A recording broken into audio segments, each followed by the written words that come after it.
आवेदन में लिखा है कि उपरोक्त निवेदन है कि इस कार्यालय द्वारा निम्नलिखित मोबाइल नंबर साइबर फ्रॉड से संदेह होने का ब्लॉक करवाया गया था। उपयुक्त मोबाइल नंबर के संबंध में जांच के उपरांत साइबर में शामिल नहीं, मतलब जांच किया गया साइबर फ्रॉड में शामिल नहीं है।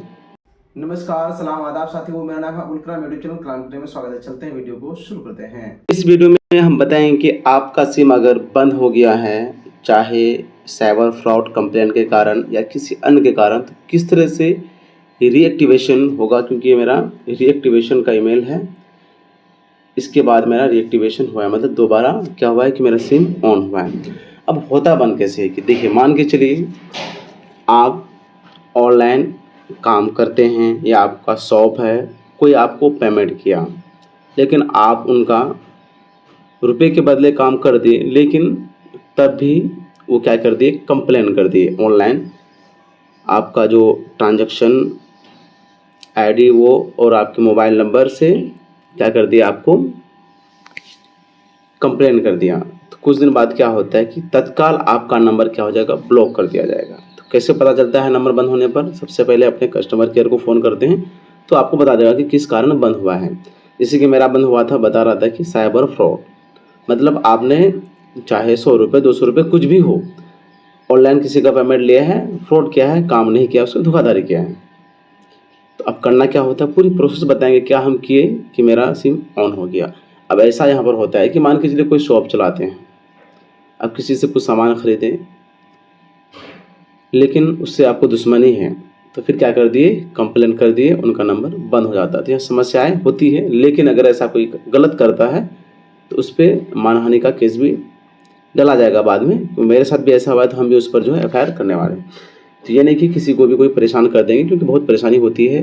अब कोई बिजनेस पर्सन है, उसका कितना काम होता है। तो फिलहाल चलते हैं, कंप्यूटर वाइज की जगह स्किप नहीं करना है। ये नंबर मेरा है, लेकिन प्राइवेसी के लिए ब्लर कर देंगे। ये एक्टिवेशन कोड मिलता है, मतलब दोबारा चालू करने के लिए सिम। पहली प्रक्रिया क्या होता है, फर्स्ट ऑफ ऑल क्या करना है, कस्टमर केयर को फ़ोन लगाएंगे तो वो रीज़न बता देंगे।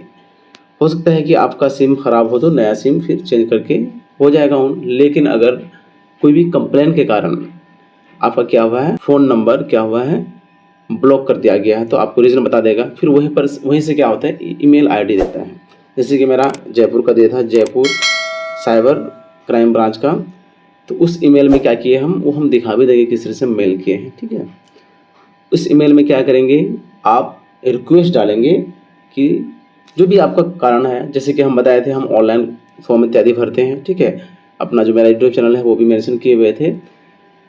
तो होता क्या है, जो आप मेल करेंगे तो उस पर वो लोग जांच करता है क्या सही क्या गलत है। तत्काल इसलिए बंद कर दिया जाता है मोबाइल नंबर कि ताकि और दोबारा ट्रांजैक्शन नहीं हो, लेकिन जैसे ही आप मेल करेंगे दोबारा जांच होगा। तो जैसे ही मेल किए तो फिर वहाँ से क्या है कि दूसरा मेल दिया गया एसपी का, मतलब साइबर क्राइम ब्रांच का एसपी का। फिर वहाँ पर हम क्या करें, अपना जो क्लियरिफिकेशन है, अपना जो सही में क्या मैटर है कि नहीं है, तो वो हम मेंशन किए। वो क्या किया कि मेरा एनओसी प्रोवाइड करा दिया। NOC means no objection, means ये है कि आप उस मतलब इस नंबर से कोई अपराध नहीं किया गया, संलिप्त नहीं है। अगर रियल में किया गया है तब तो फिर दिक्कत है, लेकिन ऐसे ही धोखाधड़ी में अगर आपका बंद हुआ है तो ये प्रोसेस है। लेकिन अगर ऐसा एक्टिविटीज़ करते हैं आपका बंद नहीं भी हुआ है, तो आप कोशिश करें कि ऐसा एक्टिविटीज़ नहीं कीजिए। हम वो दिखा देते हैं किस तरह से हम मेल किए थे, देख सकते हैं। सिंपली ये एप्लीकेशन हम लिखें, आप भी जो भी है वो मेंशन कर दीजिएगा। जो ईमेल आईडी दिया गया था उसमें हम अपना एक एप्लीकेशन सेंड के साथ में ही अपना दस्तावेज, आधार कार्ड, पैन कार्ड, जो हम काम करते हैं वो सेंड किए। उसके बाद क्या हुआ कि इस तरह का मेल आया मेरे इसमें कि the NOC has been is use from our and contact the SIM company. तो इतना लिखने के बाद जैसे मेल आया, फिर हम कंपनी को फ़ोन किए तो बोला कि नहीं, एनओसी का पीडीएफ दीजिए। तो पुनः हम मेल किए कि एनओसी का पीडीएफ चाहिए, तो फिर वो एनओसी का पीडीएफ एक दिन बाद हमें सेंड कर देंगे, वो भी हम दिखा दें। यहाँ पर देख सकते हैं कि कार्यालय महानिदेशक पुलिस साइबर क्राइम तकनीकी सेवाएं राजस्थान जयपुर, ठीक है।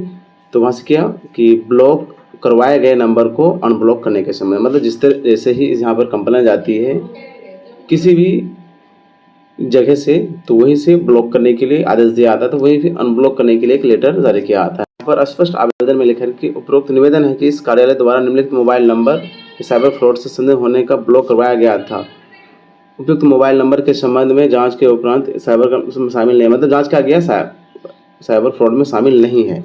कि पुलिस अधीक्षक का साइन है एसपी का। क्या होता है कि जो नंबर बंद किया गया वो अल्टरनेट मोबाइल नंबर यहाँ पर है, जो कंप्लेंट किया उसका आईडी, उसका अल्टरनेट मोबाइल नंबर। तो इसी लिस्ट में आपका क्या होगा, मोबाइल नंबर होगा।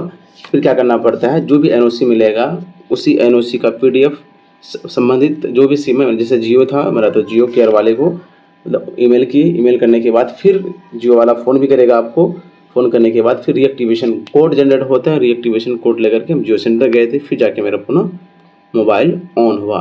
मतलब अच्छा टाइम लग जाता है, 1 सप्ताह प्लस लगता है, लेकिन आप घबराए नहीं। अगर आप गलत नहीं किए हैं, ये हम ऑनलाइन काम करते हैं, मतलब क्या ऑल इंडिया लेवल के लोग हमसे पीएफ इत्यादि और भी काम जो है ऑनलाइन करवाते हैं। हो सकता है कि आप दुकान हो या कुछ हो, या फिर कोई ऐसे ही आपका कंप्लेन करके बंद करवा दिया हो, तो आप बेझिझक एप्लीकेशन दीजिए। आपका क्या होगा कि जांच के उपरांत सही पाए जाएंगे तो आपका यहाँ पर क्या होगा, एनओसी प्रोवाइड करा दिया जाएगा। ये नहीं कि मान के चलिए किसी से आप रुपये लिए 1000 2000 3000 जो भी है, तो उसका काम किए तो अरे उसका तो कम फीस होना चाहिए, ज़्यादा ले लिए, हो सकता है इसी की वजह से। ऐसा कुछ नहीं है। फ़ी उसको पसंद आया, आप काम किए, तो इसमें कोई दिक्कत नहीं है। क्योंकि हमने भी बहुतों मतलब ट्रांजैक्शन किया था, ठीक है, तो हम सोचे यार कैसे क्या, लेकिन फिर सोचे नहीं वो तो सही है। तो इसीलिए आपका भी अनब्लॉक होगा, सेम प्रोसेस को फॉलो कीजिए। आप तो वीडियो को लाइन की लाइक कर दीजिए, चैनल को सब्सक्राइब और घंटी भी दबा दीजिए। अगर आप अपने परिवार के किसी सदस्य या फिर कोई स्टूडेंट आपसे पूछता है कि सर हमें एडमिशन लेना है, तो आप डीएलएड बीएड या किसी भी कोर्स में नामांकन के लिए इंक्वायरी कर रहे हैं, तो बेझिझक हमारे एडमिशन सेंटर से कांटेक्ट कर सकते हैं मिनिमम फ़ी के साथ। और भी क्या है कि किस्त वाइज आप भुगतान कर सकते हैं। एनसीटी अप्रूव और यूजीसी अप्रूव कॉलेज में एडमिशन होगा, तो बेझिझक आप एक बार इंक्वायरी जरूर कीजिए। अगर आप पीएफ की राशि निकालना चाहते हैं तो हमसे कांटेक्ट कर सकते हैं। एक साथी है खुद से अप्लाई किए थे, इसका मात्र 36,000 रुपये आया, जिसमें 20,466 रुपये टीडीएस कट गया, टैक्स कट गया है। लेकिन हमने यहाँ 1,47,000 प्लस का क्रेडिट करवाया है और पेंशन भी इसका अलग से आया है, तो एक भी रुपये टीडीएस नहीं कटा है। तो आप बेझिझक हमसे कांटेक्ट कर सकते हैं, आपका टीडीएस नहीं कटेगा, पे लिंक नहीं रहेगा तब भी। साथ ही अगर आप प्रोसेस करवाते हैं, जैसे कि यहाँ पर देख पा रहे हैं 1,97,000 समथिंग है, लेकिन इसका क्रेडिट कितना हुआ 2,07,000 रुपये, मतलब 10,000 रुपये आपका एक्स्ट्रा क्रेडिट होगा। आपको व्हाट्सएप पर मैसेज करना है, जरूरत पड़ने पर हम आपसे फिर कॉल में या वीडियो कॉल में भी बात करेंगे।